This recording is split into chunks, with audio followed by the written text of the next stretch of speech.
determinado sujeto, pero que de alguna manera para permanecer en ese estado tiene que terminar hablando y escribiendo. Y por esto es un poco lo que, no sé si conoces el libro de François Cousset, de French Theory, que es un libro reciente. En ese libro, donde él analiza un poco el desembarco de todo el pensamiento postestructuralista francés en los campos americanos, él plantea que hay un misterio de Derrida, ¿no? Es decir, cito literalmente unas líneas, dice: hay un misterio de Derrida, más que por su obra, cuya opacidad, sin embargo, no puede negarse, por su canonización, primero estadounidense y luego mundial, un pensamiento tan poco asignable, tan difícilmente transmisible como el suyo, un pensamiento que no sabríamos situar, salvo tal vez en algún punto entre la ontoteología y la exploración poética, filosófica de lo inefable, que es justo lo que tú andabas diciendo, ¿no? Un pensamiento, en definitiva, que se mantiene a distancia y se pregunta: ¿cómo ha podido convertirse en el principal producto, digamos, filosófico del campus americano, ¿no? Fundamentalmente. ¿Hay un misterio de Derrida? ¿Tú crees que hay un misterio de Derrida? Sí. ¿Cómo puede ser que un pensador influya tanto en vida, además, ¿no? En todos los campos, en música, en arquitectura, en arte, en literatura, en filosofía, obviamente, ¿no? Un poco en todos los campos de las humanidades, incluso también de las ciencias, ¿no? Porque podríamos hablar del fenómeno Sokal en algún momento y tal, pero bueno, hay un misterio de Derrida. ¿Cómo puede ser un texto tan opaco, tan denso a veces, tenga esa capacidad de influencia en vida del propio autor? Sí, hay un misterio de Derrida. El misterio tiene diversas causas. Vamos a mencionar alguna de ellas. Yo diría que una de las causas del misterio de Derrida es que pertenece a una vertiente de la filosofía que está muy ligada a la literatura y a las artes, antes que la vertiente más ligada a las ciencias naturales, físicas y naturales. En este sentido entraría en una clasificación que hizo Richard Rorty en su libro ya clásico La filosofía y el espejo de la naturaleza, entre la filosofía sistemática, que estaría ligada a las ciencias y vinculada fundamentalmente a la razón. Razón viene de ratio y significa cálculo, una razón calculadora. Y otra vertiente de pensamiento que es la filosofía edificante. La filosofía edificante estaría más ligada a la literatura, al arte, a la poesía, y entonces no trataría tanto con la razón como con el pensamiento, ¿no? El éxito de una filosofía como la de Derrida es su carácter abierto. Engloba a la razón, pero va más allá de la explicación, sino que se sitúa en un comprender. Yo creo que esta posibilidad de mayor amplitud en el espectro filosófico es uno de los motivos de que Derrida haya realizado una filosofía, por un lado, que no hace concesiones, que es muy difícil de comprender y de leer, y sin embargo que se haya extendido en muchísimas áreas. El misterio de Derrida podríamos decir que tiene ciertas semejanzas con el misterio Lacan y la extensión del psicoanálisis. Bueno, Rorty efectivamente, no sé si le consideraría un filósofo. Él a veces habla como de Derrida como un inventor, como un creador de un nuevo género, ¿no? Sin embargo, ¿tú crees que es un filósofo o que es un escritor? ¿No? Es decir, ¿en dónde le colocarías? ¿En el campo de la filosofía, en el campo de alguien que utiliza la escritura como medio de expresión ajeno, digamos, al corsé de un género? Yo le consideraría un filósofo, pero uno de esos filósofos que procura que no haya unos límites rígidos entre las diversas disciplinas. En este sentido está procurando que no haya unas fronteras de la filosofía bien definidas. Él mismo parece pretender que no se pueda clasificar su obra ni su pensamiento dentro de un marco conceptual muy definido, y precisamente salvarse de ser perfectamente clasificado equivale a salvarse de la dominación. Sí, de ahí un poco el uso del lenguaje, ¿no? Y su triunfo también, ¿no? Es decir, sabemos que los diccionarios franceses están introduciendo ya sus neologismos, ¿no? El concepto de différence Pero vamos, la pregunta clave en este caso es ¿qué es eso de la deconstrucción, ¿no? Es una palabra que casi estamos saturados de oírlo. Woody Allen titula películas con la de construyendo a Harry. Ferran Adrià, ¿no? Habla de la cocina deconstructiva. El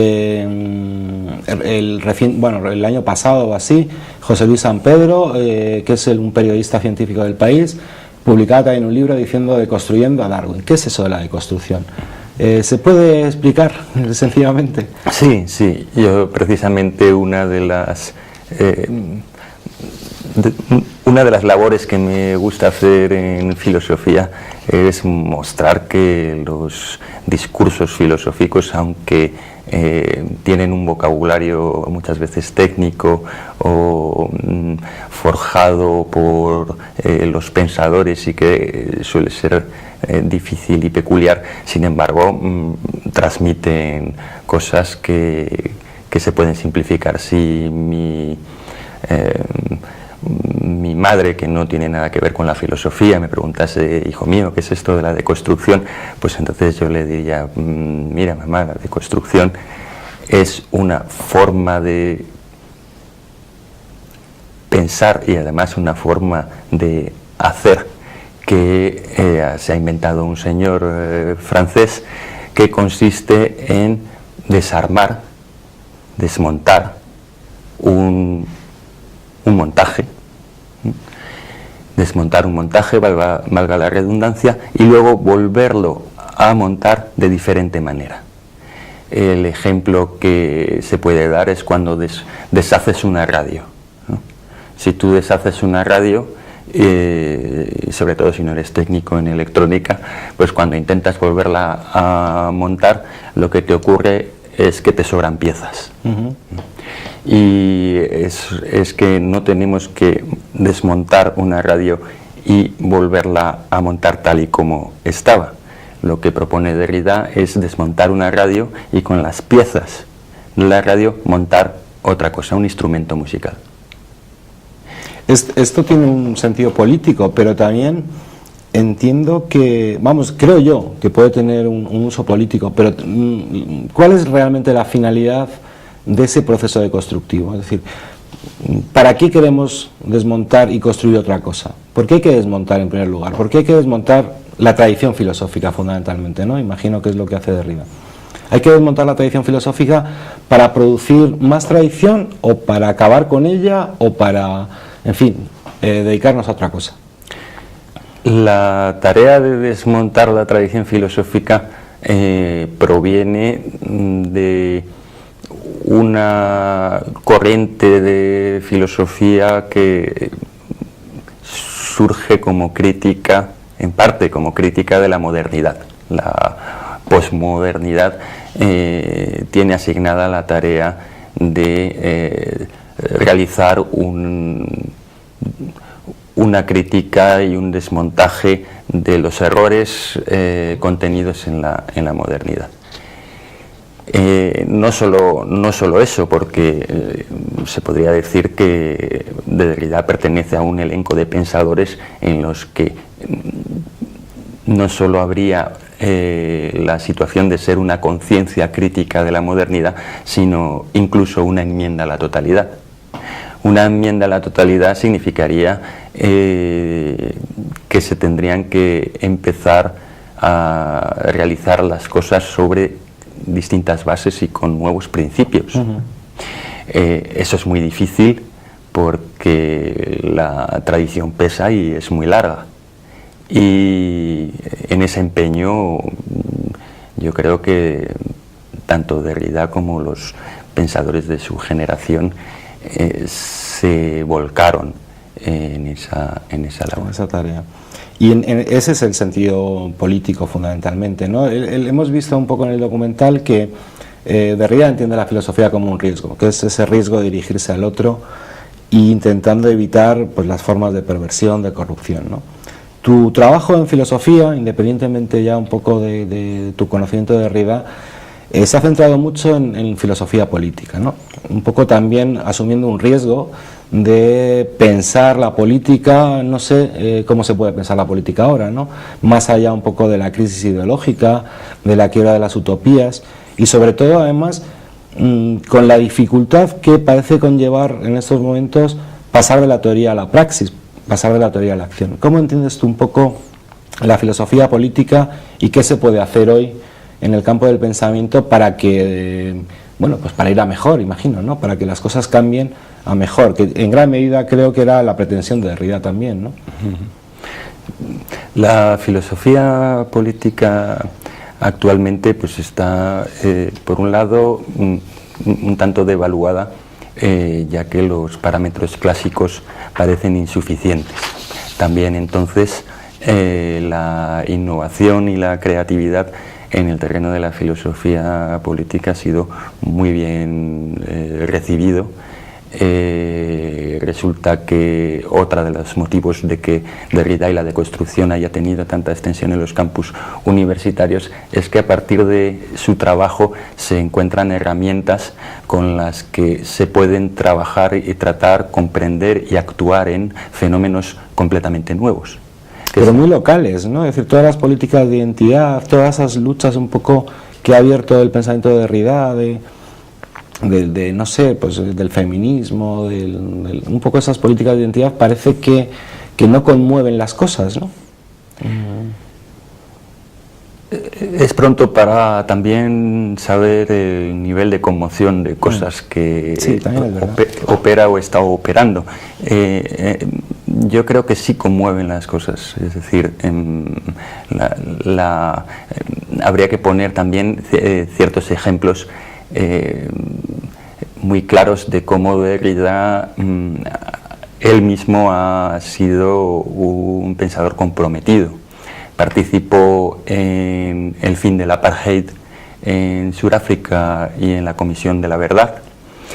Y entonces pues su trabajo a favor del perdón, de la reconciliación, de esos temas de la amistad, de alguna manera de lo que es una reconciliación necesaria pero al mismo tiempo imposible, entronca muy bien ahí.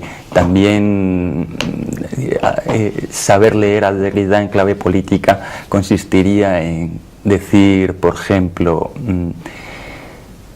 me preguntan qué quiere decir Derrida cuando dice que la justicia está más allá del derecho. Y entonces yo pongo un ejemplo concreto. Miren ustedes, cuando Derrida dice que la justicia está más allá del derecho, lo que quiere decir es que bombardear Irak y matar a civiles con esas bombas en el país que antiguamente era Persia, pues no es justo. Y por tanto, aunque tuviera una sanción legal de Naciones Unidas, que no la tuvo la Segunda Guerra del Golfo, pero sí la primera, podemos seguir considerando que no es justo. Y entonces, ¿crees que, para terminar, que se nos acaba el tiempo, ¿crees que Derrida pasará a la historia como un gran pensador o ha sido un fenómeno del momento, un poco usado mediáticamente? ¿Crees que es uno de los grandes pensadores de la historia? Sin duda. Sin duda. Derrida es un gran pensador y ya tiene entrada de pleno derecho en el elenco. ¿Le seguirán leyendo dentro de un siglo, de por los ejemplo? grandes? No me cabe la menor duda. Sí. Eso creemos también nosotros y bueno, hasta aquí llega un poco este análisis rápido que podemos hacer. Muchas gracias por la presencia en Una parte Rey. Y seguro entraría en una clasificación que hizo Richard Rorty en su libro ya clásico La filosofía y el espejo de la naturaleza, entre la filosofía sistemática, que estaría ligada a las ciencias y vinculada fundamentalmente a la razón. Razón viene de ratio y significa cálculo, una razón calculadora. Y otra vertiente de pensamiento que es la filosofía edificante. La filosofía edificante estaría más ligada a la literatura, al arte, a la poesía. ¿Hay un misterio de Derrida? ¿Tú crees que hay un misterio de Derrida? Sí. ¿Cómo puede ser que un pensador influya tanto en vida, además, ¿no? En todos los campos, en música, en arquitectura, en arte, en literatura, en filosofía, obviamente, ¿no? Un poco en todos los campos de las humanidades, incluso también de las ciencias, ¿no? Porque podríamos hablar del fenómeno Sokal en algún momento y tal, pero bueno.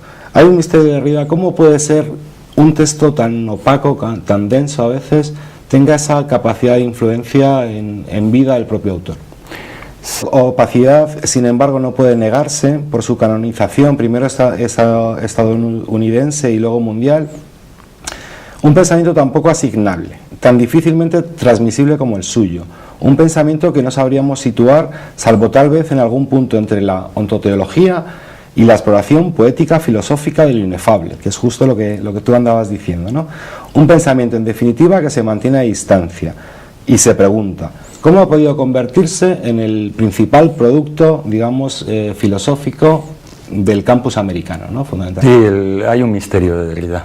El misterio tiene diversas causas. Vamos a mencionar alguna de ellas.